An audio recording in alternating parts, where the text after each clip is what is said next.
연봉 1억을 받는데도 매달 통장이 텅텅 비는 사람들이 있습니다. 2025년 초 발표된 통계청 조사에 따르면 소득 상위 10%와 하위 10% 가구 간 소득 격차가 처음으로 연 2억 원을 넘어섰습니다. 그런데 더 놀라운 건 뭐냐면요. 순자산 상위 20%는 가구의 평균 자산이 17억 4,590만 원인데 하위 20% 가구의 평균 자산 3,890만 원에 무려 44.9배에 달한다는 거죠.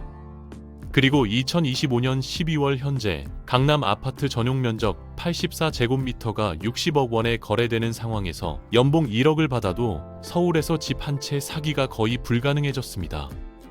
오늘은 왜 한국의 상위 소득자들이 스스로를 파산시키고 있는지, 그리고 2026년을 앞둔 지금 이 불평등이 어떻게 더 극단적으로 치달을지 그 놀라운 진실을 파헤쳐 보겠습니다.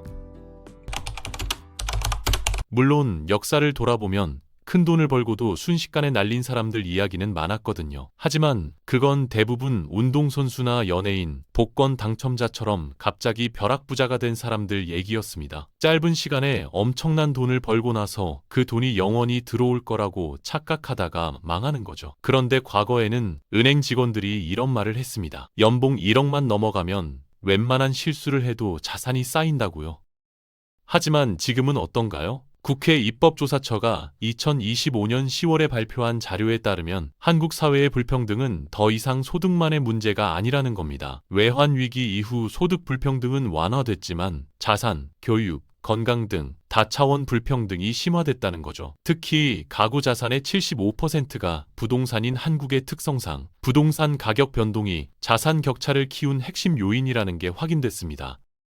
2025년 12월 초에 발표된 가계금융복지조사 결과는 상황이 얼마나 심각한지 명확하게 보여주고 있습니다. 2025년 3월 말 기준으로 한국 가구의 평균 자산은 5억 6,678만 원으로 전년 대비 4.9% 증가했고 순자산은 4억 7,144만 원으로 전년 대비 5% 증가했습니다. 그런데 여기서 중요한 건 순자산 진위계수가 0.625로 1년 전보다 0.014포인트 상승했다는 거예요. 이건 2012년 통계 작성 이래 가장 큰 격차입니다. 더 놀라운 건 소득 측면에서도 불평등이 확대되고 있다는 겁니다. 지난해 소득 상위 20% 가구의 평균 소득은 1억 7,338만 원으로 전년보다 4.4% 늘어났는데 반면 하위 20% 가구는 1,552만 원으로 3.1% 증가하는데 그쳤거든요. 소득 상위층의 소득 증가율이 하위층의 증가율을 앞선 건 2021년 이후 3년 만이고 특히 하위 가구의 평균 근로소득은 401만 원으로 1년 전보다 1.3% 감소했는데 이건 2019년 이후 5년 만에 처음입니다. 그런데 여기서 끝이 아닙니다. 한국의 가계부채가 2025년 현재 1,880조 원 수준으로 2024년 대비 약 3.7% 증가한 상태거든요. GDP 대비 가계부채 비율은 국제금융협회 기준으로 2024년 말 91.7%로 세계 2위 수준입니다. OECD 평균 65%나 세계 평균 60.3%를 크게 상회하는 수치예요. 더 심각한 건 국회 기획재정위원회가 한국은행에서 제출받은 자료에 따르면 지난해 말 기준 우리나라 가계 및 비영리단체의 처분 가능 소득 대비 금융부채 비율이 174.7%에 달했다는 겁니다. 이게 무슨 의미냐면 대출 상환 부담이 결과적으로 민간 소비를 제약해 내수 경기 침체를 유발하는 악순환의 고리로 작용한다는 거죠. 빚을 갚느라 돈을 안 쓰는 상황이 구조적으로 지속되고 있는 겁니다. 그리고 이 부채의 구조를 들여다보면 더 충격적인 사실이 드러나요. 특정 직업, 예를 들어 서비스업 종사자들을 제외하면 사람들은 대체로 비슷한 소득 계층끼리 어울리며 살아갑니다. 중상층 전문직에 종사한다면 배우자도 비슷한 일을 할 가능성이 크고 같은 계층의 사람들이 사는 동네에 살며 대학 친구들도 비슷한 직업을 가졌을 거예요. 아이들도 비슷한 배경의 아이들과 학교를 다니게 되죠. 결국 매일매일 여러분과 비슷한 라이프 스타일을 사는 사람들과 교류하게 된다는 겁니다. 물론 이 집단 안에서도 수입에는 어느 정도 차이가 있을 수 있어요. 옆집 사람이 회사에서 여러분보다 한 단계 위일 수도 있고, 그래서 그들의 새 차나 멋진 해외여행을 따라하고 싶을 수도 있죠. 하지만 몇 가지 작은 디테일을 빼면 소득 분포에서 여러분보다 10% 아래에 있는 사람이나 10% 위에 있는 사람이나 비슷하게 살아간다는 겁니다. 정말 흥미로운 건 이 스케일을 맨 꼭대기로 올렸을 때 나타나는 현상입니다. 바로 여기서만 부의 상위 10% 구간 안에서도 극심한 불평등이 보이거든요. 대기업에서 과장으로 연봉 8천만 원을 번다면 거의 누구의 기준으로도 고소득자인 거죠. 그런데 같은 회사 임원으로 연봉 3억을 버는 사람과 비교하면 괜히 초라해 보이는 겁니다. 그 임원은 또 재벌 총수들이나 스타트업 성공 창업자들과 만나면서 자기가 가난해 보인다고 느끼고요. 그리고 그들은 삼성동이나 한남동에서 수백억대 자산가들과 어깨를 부딪히게 되죠. 상위 10% 안에서만 소득과 부의 격차가 몇 단계나 존재한다는 얘기인데, 이는 라이프 스타일 비교가 훨씬 더 파괴적이라는 걸 의미합니다. 건설 현장에서 일한다면 동료들이 새 쏠나타를 할부로 사라고 설득할 수 있어요. 금융권에서 일한다면 동료들이 압구정이나 청담동 아파트 투자하라고 부추기는 거죠. 연봉 5천에서 7천만 원 정도 버는 사람들이 재정적으로 상대적으로 더 안정적인 이유가 바로 이겁니다. 평균적으로 이 사람들은 여전히 현실 세계에 살면서 일반 사람들과 주로 교류하고 있었거든요. 그런데 2026년을 앞둔 지금 이 추세가 더욱 가속화되고 있다는 게 문제입니다. KB국민은행 부동산 보고서는 2025년을 서울 부동산이 슈퍼사이클의 파도를 타는 해라고 예측했거든요. 여기서 말하는 슈퍼사이클은 단기간의 폭등이 아니라 장기간의 상승장을 의미하는데, 2025년 3분기 기준 서울 아파트 매매 중간값이 약 10억 원이지만 강남구만 보면 24억 원, 노원구만 보면 5억 9천만 원으로 나타나고 있습니다. 온라인상에는 서울 부동산의 급지도가 돌아다닙니다. 아파트값이 가장 빠르게 오르는 강남구 압구정동을 1급으로 하고 가격 상승 전망에 따라 지역을 줄 세워 등급을 매겼어요. 등급이 상대적으로 떨어지는 곳은 하급지로 일컫는 거죠. 과거의 주택 갈아타기는 일정 정도 가계소득이 늘면 자연스레 집을 늘려가는 형태였습니다. 지금은 대출과 전세금을 지렛대 삼아 수익률이 높은 곳으로 점프하는 방식이 대세거든요. 이미 서울 집값이 가계소득을 모아서 살 수 없는 지경에 이른 탓입니다. 상급지 지도엔 서울 지역 전체의 서열이 층층이 매겨져 있기 때문에 자산 규모와 상관없이 각자의 자리에서 이 대열에 합류하게 되는 거예요. 서울에 사는 한 싱글 직장인은 상급지 같은 말을 처음 접했을 때 사는 곳으로 사람마저 등급으로 나누는 것 같아 마음에 걸렸다고 말했습니다. 하지만 이제는 그것조차 당연하게 받아들이는 분위기가 됐어요. 모두가 오고 싶어 하는 곳이니까요. 오를 때는 가장 먼저 오르고 빠질 땐 제일 덜 빠진다는 것을 모두가 알게 됐잖아요. 그런데 이 부채의 가장 큰 피해자는 따로 있습니다. 바로 청년층이죠. 한국은행 금융안정보고서에 따르면 30대 이하 가구의 평균 부채는 2020년 이후 20% 이상 급증했고, 특히 전세자금 대출과 신용대출의 급증이 두드러졌습니다. 2025년 1분기 기준으로 청년층 20대에서 3, 4세의 변동금리 대출 비중은 전체 대출의 73%를 차지하며, 이는 전 연령대 중 가장 높은 수치거든요.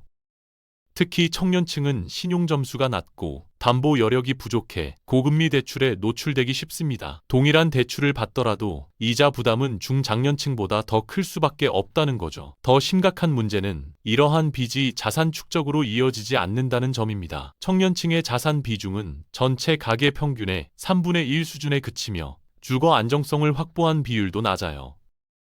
전세 난민, 반지하 세대라는 표현이 더는 과장이 아닌 겁니다. 빚은 늘어가는데 자산이 되지 못하고 미래의 기회마저 제한되는 이중고가 구조화되고 있어요. 이는 단지 경제 문제가 아니라 계층 상승의 사다리가 무너지고 있다는 신호이기도 합니다. 청년의 빚은 미래를 저당 잡히고 고령층의 빚은 생존의 문제와 직결되는 거죠.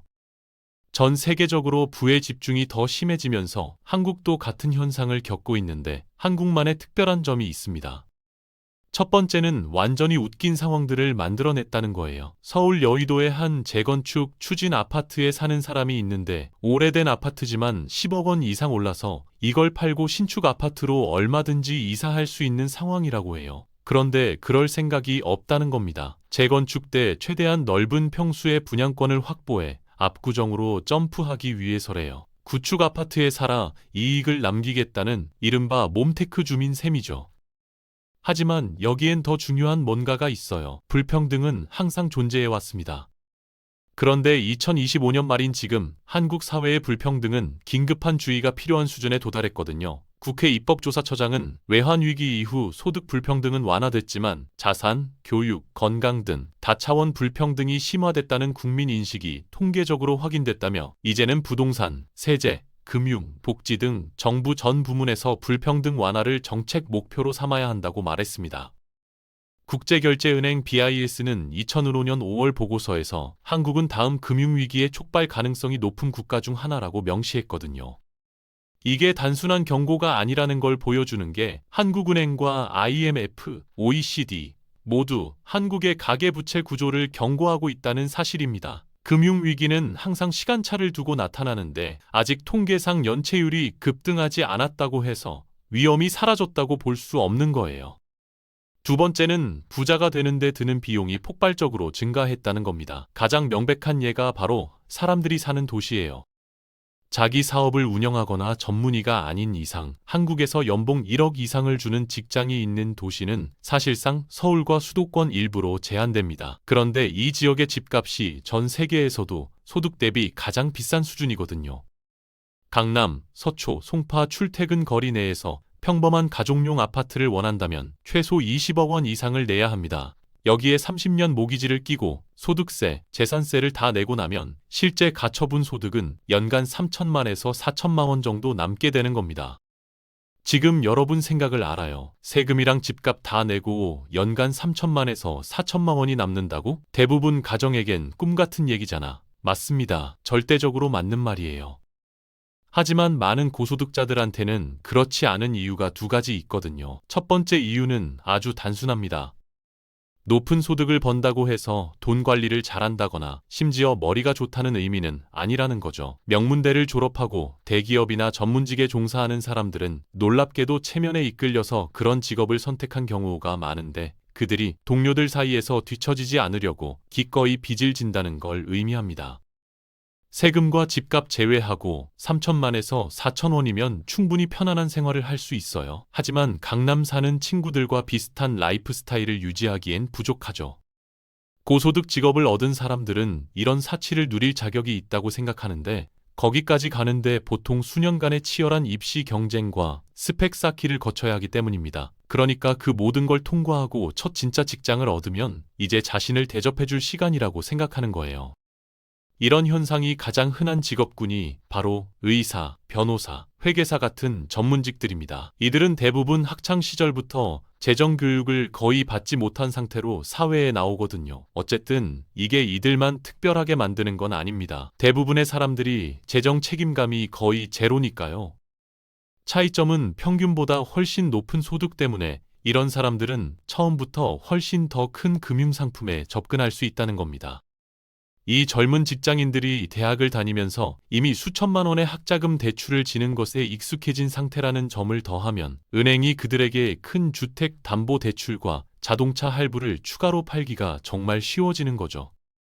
노련한 재무 설계사들도 조심하지 않으면 이런 것들로 곤란해질 수 있는데 아무것도 모르는 사람한테 이렇게 많은 밧줄을 주는 건 매우 위험합니다.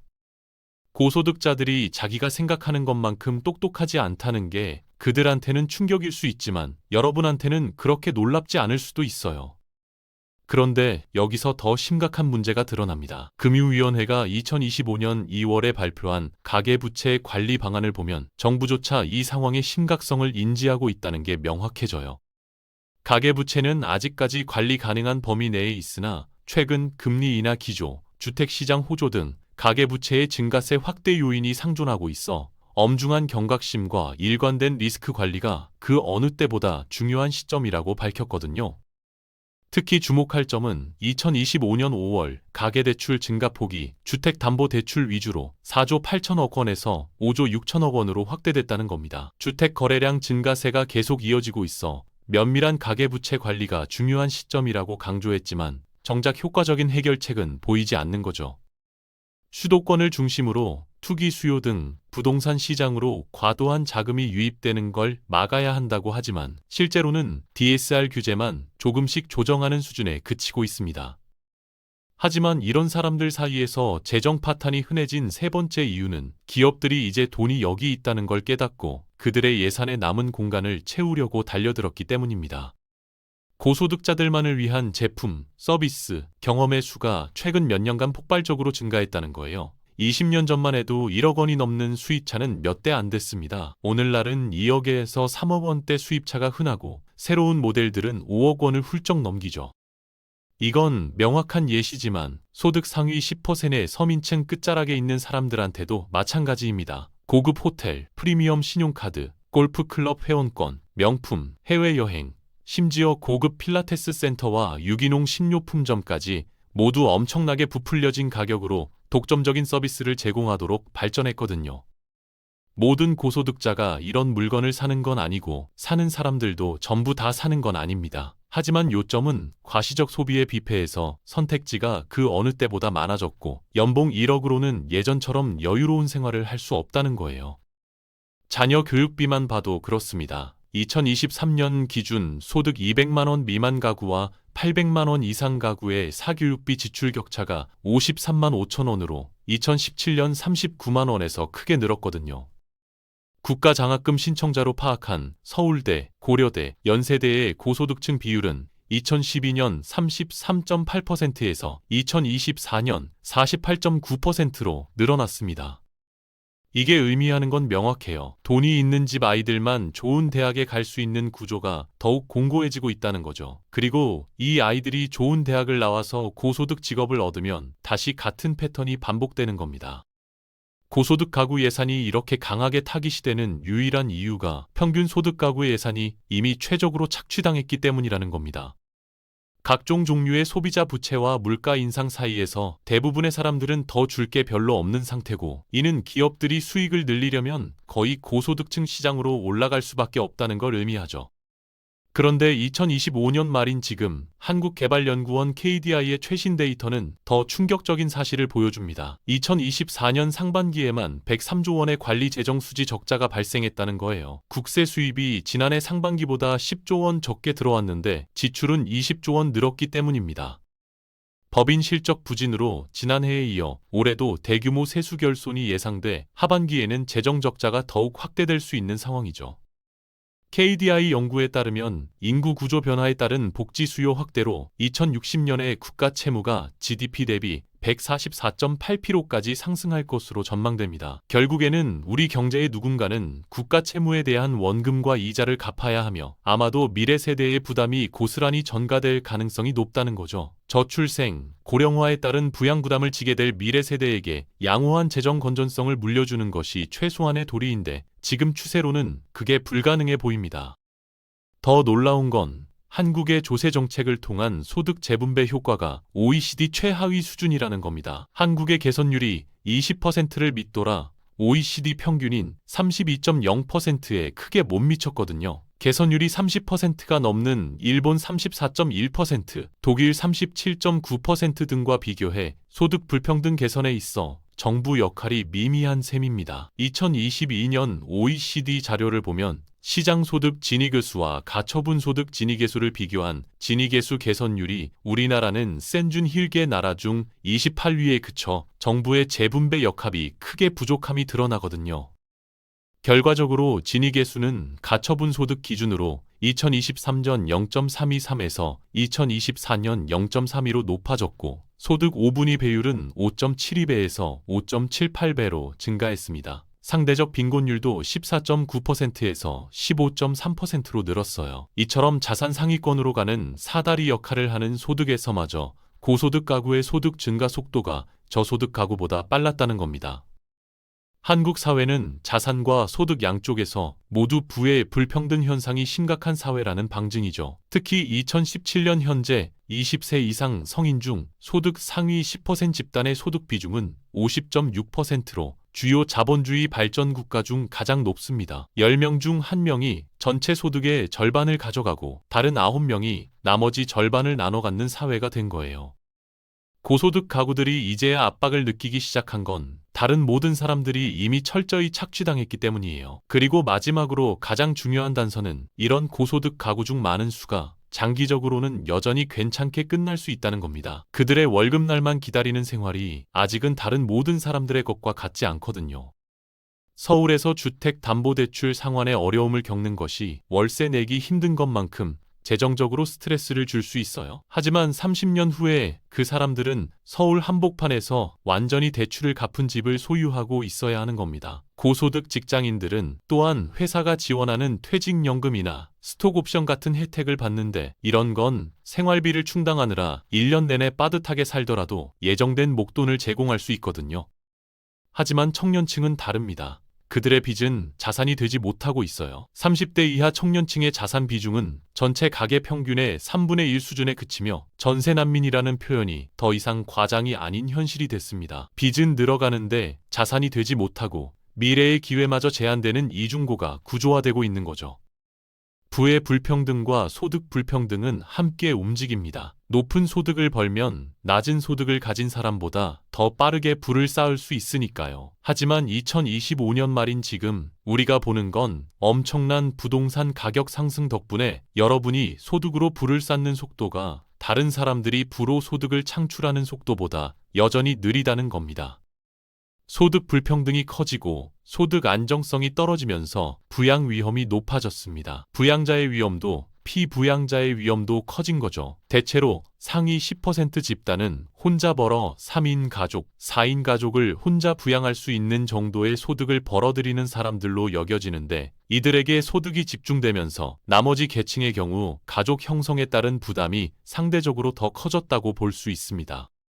즉, 소득 격차 확대 탓에 가족 형성에 제약이 생기고 있다는 거예요. 결과적으로 혼인 건수 및 출생아 감소에도 영향을 주고 있는 것으로 보입니다. 다른 한편으로 1인 가구가 급증하면서 가족 시스템을 통한 사적 이전이 점점 더 어려워진다는 문제도 생기고요. 가족이 과거처럼 개인소득 불안의 완충장치 역할을 하지 못하면서 개인소득 격차 및 불안정성 확대는 더 큰 위험이 됐습니다.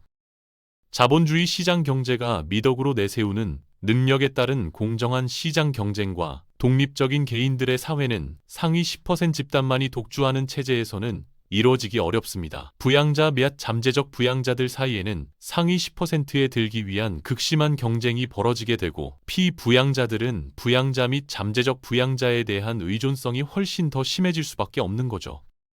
그리고 기억하세요. 이 모든 게 상위 10% 내부에서만 일어나고 있는 일입니다. 2026년을 앞둔 지금 국회 입법조사처는 우리에게 중요한 질문을 던지고 있습니다.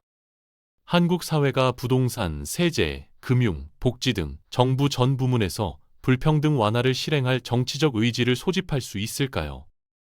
소득 분배 불균형은 경제 및 사회 역동성을 떨어뜨리고 있습니다. 획기적인 분배 혁신을 통해 경제, 사회 정책 패러다임을 전환하지 않으면 지탱하기 어려운 상황이 돼가고 있어요. 그 핵심은 부양자의 부양 부담과 동시에 피부양자의 의존성을 줄이는 것이어야 합니다. 소득 상위 계층의 소득 비중을 줄이고 나머지 대부분에게 골고루 분배하는 방향이어야 하는 거죠. 대안은 광범위한 경제적 불안정 속에서 부의 집중이 계속되는 것인데 이는 개인의 삶뿐만 아니라 사회 전체의 안정성을 위협하는 겁니다. 역사는 극심한 불평등이 불가피하지 않다는 걸 보여줍니다. 과거의 높은 불평등 시기는 개혁이 뒤따랐거든요. 하지만 그 개혁이 자발적으로 이루어진 건 아니었어요. 사회적 압력과 위기의식이 임계점에 도달했을 때 비로소 변화가 일어났습니다. 2026년을 향해 가는 지금 핵심 질문은 이겁니다. 우리는 이 불평등의 악순환을 끊을 수 있을까요? 아니면 상위 10%조차 스스로를 파산시키는 이 시스템이 결국 모두를 삼켜버릴까요? 나머지 모든 사람들한테 여러분은 경제적으로 말하자면 이미 중요하지 않다는 거죠. 하지만 2026년에는 이 이야기가 어떻게 전개될지 그건 우리 모두의 선택에 달려 있습니다. 가계부채 2000조 시대, 청년층의 73%가 변동금리 대출에 묶여 있고 순자산 상위 20%와 하위 20%의 격차가 45배에 달하는 이 나라에서 과연 우리는 어떤 미래를 선택할 것인가요? 정부의 재분배 기능이 OECD 최하위 수준이고 국가 채무가 2060년 GDP의 145%까지 치솟을 거라는 전망 속에서 우리 세대는 과연 다음 세대에게 무엇을 물려줄 수 있을까요? 이제 선택의 시간입니다. 변화는 저절로 오지 않습니다.